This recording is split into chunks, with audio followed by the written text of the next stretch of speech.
People are already moving out of the room.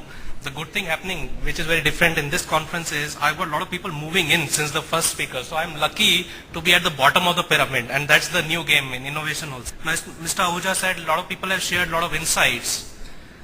So I've got something to entertain you for the next 10 minutes because you are students. So I thought a lot about, do I give serious gyan or do I do what, and should I wear a coat and a suit? I started the day that way thinking. Then I said, no, students, they'll get put off. Because one conference I went, they said, hey, how come you're wearing a suit? Thank you for appreciating the sensibilities and all. So I said, hey, I was not supposed to wear. Then I said, okay, what about a tie? No, students may not like. What about a jean? No, that may look too casual. Why do I mention this? Because the entrepreneurial, difficult to pronounce, entrepreneurial spirit is very important for us to possess before we can talk about being the leaders as entrepreneurs. Anybody can be an entrepreneur, anybody can set up a business, but as rightly mentioned earlier, it's about paying the payrolls at the end of the month. So unless we figure out the financial part of it and all, we are stuck as entrepreneurs, maybe failed entrepreneurs, more wiser as we may want to put on a resume, but basically a liability for anybody who looks at us. Right? That was a brief introduction, and I've got nice cartoons also for you. But before I start, I'd like to thank the student community for allowing me to speak, and I'd like to thank the faculty and the management and my esteemed panel members for sharing some insights. Now let's get into the mood of an entrepreneur. No, I got this picture of a cartoon, maybe resembling somewhat my type, but it's out of pure coincidence. Any resemblance is fiction, doesn't resemble me, right? Now I've got this guy standing on a weighing machine, right? Now you're all ECE people, right? Electronics and communication engineering. Okay. So electronics and, you don't have electrical or what? That's a different one. Okay. So electronics and communication engineering. Now you're all ECE people. Now one problem I face when I'm dealing with adults, you're all adults now, specialized professionals in different companies, because we go to all your Capgemini, Accenture, Cognizant and all that from the IT field, and all your Mahindra tractors and Hitachi and all from the engineering field. So we've got a diverse background, Ministry of Defense and all. They're all professionals. They're a different background, all specialized in their field. One problem we face with when we are talking to them is they are so specialized, they can't think beyond their domain. And this was something mentioned in the morning session also, that if you become too much of a specialist, people respect you, but then you are unable to think of solutions to solve problems from a customer point of view who is not a specialist like you. So unless you are able to apply your concept in a meaningful manner, you cannot achieve this dream of being an entrepreneur leader. Right? Have you heard of this kacha papad, pakka papad thing and all, right? This entrepreneurial leadership is somewhat of a tongue twister, and the effort required to speak this thing can give you an indication how much it is to be actually so. Speaking out the words is just part of the thing. Being that is much more difficult. So if I were to look at this man standing on a weighing machine and you want to be an entrepreneur, how can I sell him some new things? How can I make more money? I am ECE, graduate from MIT. Maybe I can fix his hair. You saw the Sehwag thing, no? Did you see Sehwag coming and publicizing and all? So I quickly read the newspaper, 23 lakhs for a people of my kind of profile. 23 lakhs you have to invest to change fix your head, right? Okay. But then I might as well travel the world in 23 lakhs, buy a new car and do many more things with the 23, because there's a running cost also out of fixing your head, right? Okay, so forget that. What about the weight part of it? I can fix his weight. Everybody's in the game. Everybody's making money. So how am I different? Okay, let's look at the weighing machine. As ECE specialists, can we think of something as a new product which is of value from a weighing part of it? Okay, let's scratch our minds. What do you do normally? You stand on a weighing machine gives you a reading. Who says you have to stand on a weighing machine? Why can't a weighing machine stand on you and still give you the weight? Now I'm trying to deliberately make it simplified. There's a lot of scientific thinking behind that, but I'm just playing with words here. What if a weighing machine were to be put on your hand and it were to try to lift you up, or your finger, and then calculate the effort required to lift your finger? And because bodies are known to be relatively proportional, it may try to calculate, okay, if it took so much effort to lift the finger, it may require so much effort to lift this guy off the ground. So maybe gravity, end of the day is gravity, no, whether you go down or up, something is pulling you down, right? So maybe you may say this seems to be interesting. So then what could be attached to the body? What is it that we carry all around us? Maybe a mobile phone. Hey, then why don't we integrate the weighing machine into a mobile phone? That is one. Hey, then why not make a buddy out of a mobile phone weighing partner? He will weigh you all the time. Then you can have a contract with him. I want to reduce 2 kilos. Tell me what to do. So he will say, do this. Then you say, okay, I've done. Are you satisfied? No. If not satisfied, what more to do? Maybe that's another thing you can say. What I'm taking you through is that technology by itself can be of very limited use unless you first try thinking how the customer is going to use out of it. There are many players out there with technology options. Many players who've done BTechs and MTechs and PhDs and 50, 60 patents to their name. How do you differentiate your product from them? So fundamentally, unless you look from a customer point of view, your being ECE is not good enough. That's the message that I wanted to leave. Okay. My name is Aditya Balla and you can call me Addy. So fundamentally, if you want to be an entrepreneur, you must have the ability to spot an opportunity.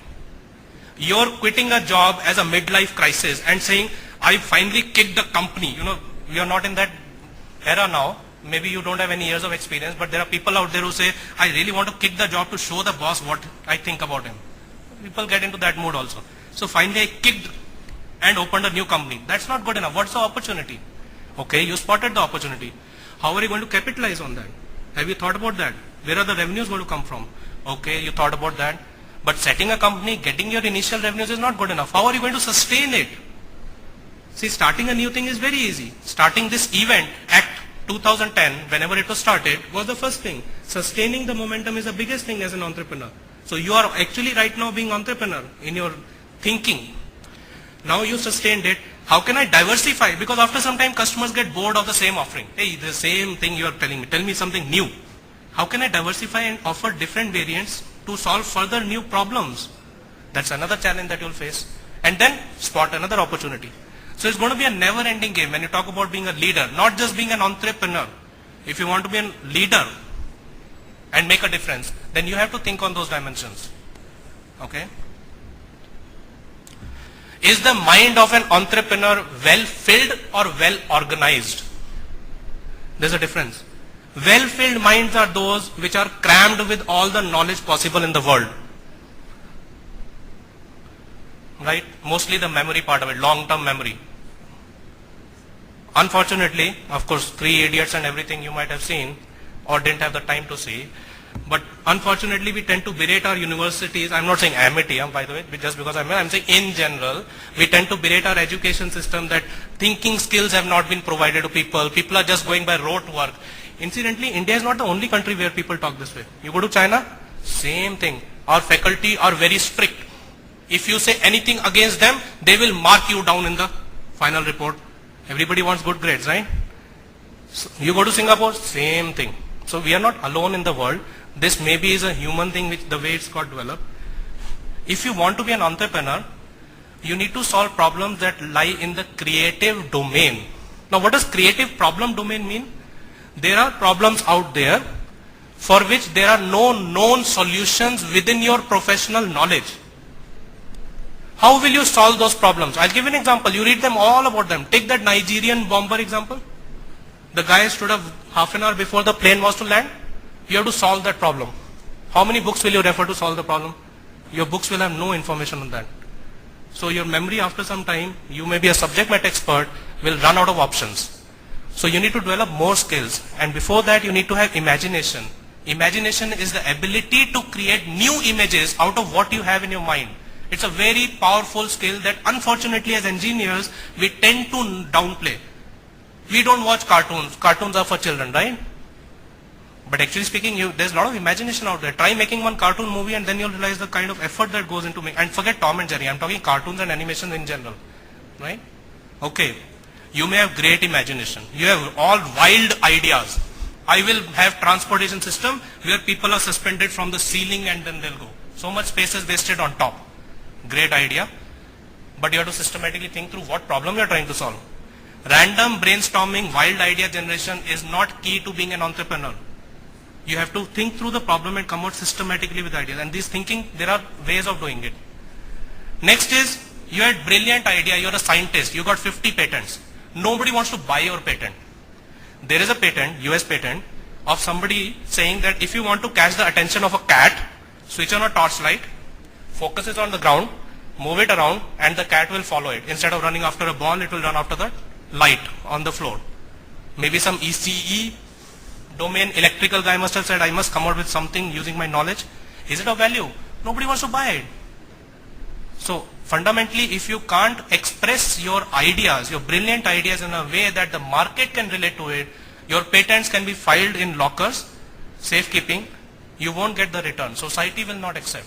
So end of the day, if you want to be a leader, not just an entrepreneur who set up a company and then failed, if you want to set up and succeed and sustain it in the long run, mind to market is what you have to look at. So there are many dimensions to being there. Okay? Now, because you are all engineers, no, I've got a lot of engineering problems. Unfortunately, I didn't know you were ECE. I could have given you ECE level problems also. Okay, so creative problems are problems where no known solutions are there. Entrepreneurs think of win-win solutions, elegant solutions, which society is willing to adapt and accept. Let me give you an example now, engineering problem. All of you have seen fire being put out by water. Let me give you the creative problem for which there is no known solution in a textbook. And if you got something, please raise your hand. I'm okay. Water is a good thing, right? You pour water on fire, good thing. But you pour excessive water, fire will go, along with it your equipment will also go, and the paper and everything else will also go. So too much water poured in fire is an asset and a liability at the same time. We want water, we don't want water. It's an opportunity. Can you think of a solution to make money out of it? Of course, I don't expect you to answer this. It's not a training session. What if water were to just, what is the function of a water? To put out the fire, lower the temperature, remove the oxygen, right? Those are the things we are trying to do to put out fire. Okay, one solution I am giving you. What if we were to fire micro droplets at very high pressure? What are the advantages? Those droplets, because they are micro, they can penetrate much deeper. Secondly, because they are micro, they will immediately absorb the energy, heat energy, and evaporate. So they are there, but they are not there, vanish. You can form a curtain out of it, which will prevent the radiation from coming out. The small carbon particles which are burning will cling on to the particles. So even that problem you have solved. One idea, super effect. Of course, I told you where you can find it. It's called a high fog system. Entrepreneur leaders are able to envision the state of perfect service delivery from a customer point of view. They are not chasing money for money's sake. Money is a byproduct. They have got a vision. When we talk about vision, what does vision mean? What vision means is, you've got a problem. What is a problem? I have desires. I want to go and see what is happening at Mars right now. But there is nature which is blocking my progress. Human desires always conflict with nature. And wherever that conflict happens, there is tension, creative tension. And that is something what I am calling as a contradiction. If I use existing technology to try to reach Mars, I won't. So problem solving is about, first of all, knowing what is the end state. I want to reach Mars instantly. What is right now stopping me? At least can I reach moon instantly? No. Can I reach from this podium to that chair instantly? Yes. Okay, let me try doing that much. And then gradually, step by step. So what you're doing as an entrepreneur is, because you've got the vision, one, you've got people rallying behind you to that ultimate vision. And the second thing is that you are also building the resources towards achieving it in the long run. So it's a roadmap that you're developing. Okay. Another engineering problem. You are a farmer and you want to plant, let's say, carrots. You know carrots, no? Carrots. Not the diamond one, the carrot, right? Gajar. Now the problem is, if you plant them too close, no, seeds. Problem is when they start maturing, no, they'll start pushing each other. They need nutrient, they need sunlight. So there is something called thinning which is done. Which means you try to trim them so that at least they are able to squeeze themselves. It's a crowded thing. Like imagine all of you are carrots and trying to becoming bigger carrots. So you try to push each other. Can we place you in a way that you are able to have your own private space? Now try doing that. As an engineer, I'll put seed one by one with a, let's say, a ruler. It will take you ages by the time you finish your farm. Right? These are real problems. You don't have book solutions on that. One idea. Why not paste the seeds on a strip? Dig a small trench, lay the strip. The seeds are pasted on the strip at equal distance, which is the right distance for that particular plant category. And then I sow them. The problem is solved. This is innovative. It has also got money opportunity, and it's something which is already happening, right? Okay. Entrepreneurs also have the ability to decode the evolutionary patterns. Your business revenues will never be constant. They will grow, but they will also fall. If you hang on to one product all the time, it will grow and fall. If you are a desktop manufacturer, you are right now at a very fragile state of your business because you've got laptops which came in. Right? If you are a laptop manufacturer, you are also somewhat reaching that fragile state. Unless you are able to decode that, you can't even have a vision of what I want to do, when I want to do. Example, sailing ships. The sails were used initially for simple boats. Then it became your war armadas and all that, the Spanish armadas. Then it became a hobby. It was no longer of any use. Now it's used more for games. But it's reinvented itself by some entrepreneur. Why not use it for ships, spaceships? They're also flying now, right? They also need sails. Why sails? There's wind which is blowing there which can be used. It's an opportunity tapped by somebody, made millions, doing a happy life. Another one, you are making bearings. Mechanical bearings are already reaching the plateau. They'll go into decline. What about the electromagnetic? What about air bearings? So the message here that I'm trying to leave behind with you is, it is not random, like Mr. Angel said in 1800th century, heavenly fires descend upon the mind unfairly on some people. What he was referring to was, how come some people are brilliant in their idea generation and how come some people are not? There is a structure by which you can do. It's not magic. It's not black magic. If you can spot the trends, you can also know when to latch on to the next wave.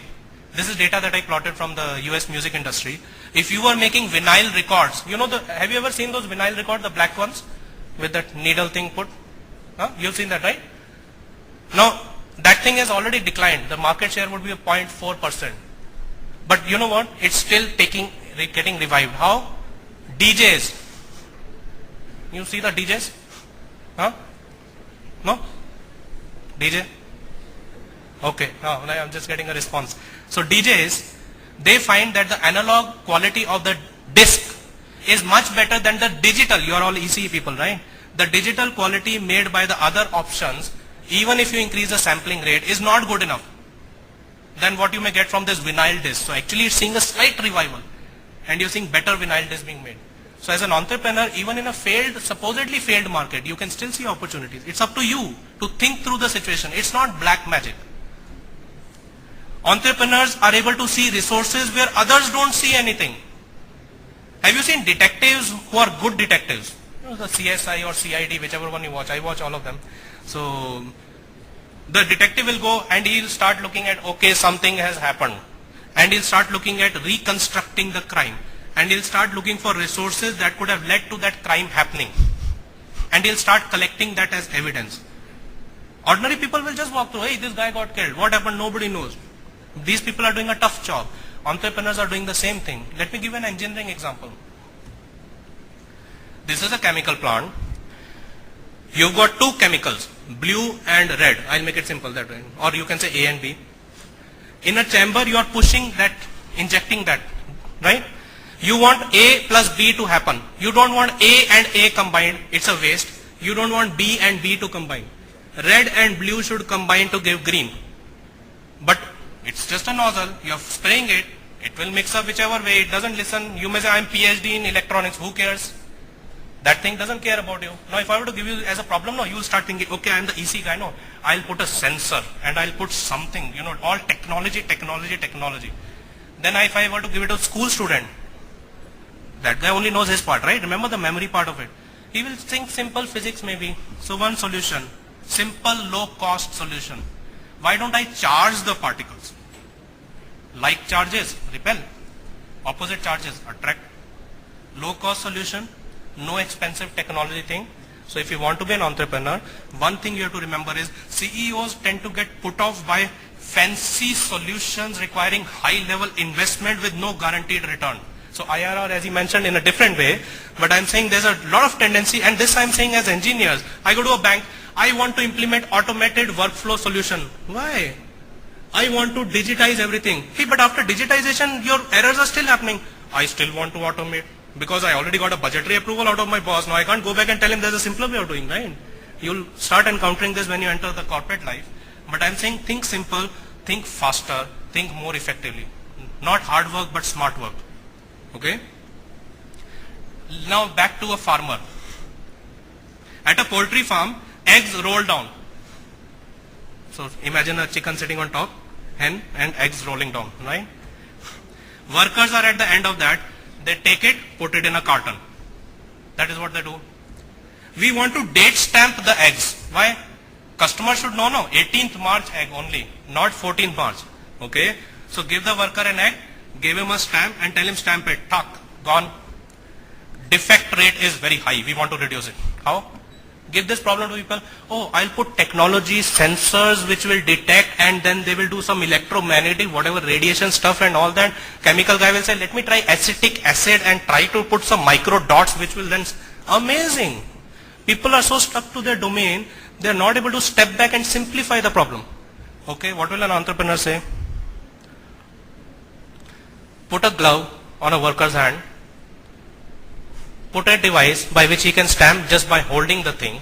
He will pick up the egg, the stamp will come, put it there, pick, put, stamping happening on its own, using resources that intelligent people are not able to see. You know, educated, we are all educated people. And the people who are not like us, they give these simple ideas because they think simple language. We tend to complicate it. Mother nature is simple. We make things complex. Okay? So essentially there are a lot of skills that you need to develop if you want to say entrepreneur leadership. I've just mentioned some of them. This definitely will not make you. Right? A lot of people say, no, think out of the box. So this will definitely not make you an entrepreneur. There's no wishful thing. There's no black magic. There is method to the madness. And if you guys were to focus on that, in fact some of these things, by the way, I'm covering, we even are covering at children level, 4 years above. Those guys, of course, you can't tell them all this scientific stuff. It has to be in a game format. But 10 years above, yes, you can even cover some of these concepts, which graduates and other people say, oh, very tough, very tough. So there's a psychological inertia that tends to develop as we go through our training and schooling. Maybe there's exam pressure, maybe there's something else. But if you want to differentiate Amity from other engineering colleges, if you want to showcase yourself as students in placement, as thinkers, then actually there's a lot of value. Because when we were doing at IIT, we used to be like sometimes listening, sometimes not listening to the teacher. And coming to a festival means cultural part I listen to more, and technical part, you know, the act part of it. Normally in the brochure it's written technical and cultural festival, but actually it is ACT, cultural and technical festival. The fest part is also there, right? So half the time I'm sitting waiting, hey, when will this, I want to go and do something else, right? Then a professor in the classroom, he said, you know what, your degree is going to be like a white elephant. Once you get it, no, you can't take it away from you. People will start expecting you to deliver that value, which is associated with your degree. So if you don't now focus and think about what you want to do, and a lot of speakers in the earlier session talked about what you want to do in life and all, you'll end up as one of the other Indians who are out there blaming society for not training them, educating them, schools, government, blame everybody. The story starts and ends at you, if you want to be the entrepreneur leader. So with that I conclude, and thank you for your patience, and I'm willing for the shootout Q&A. Thanks.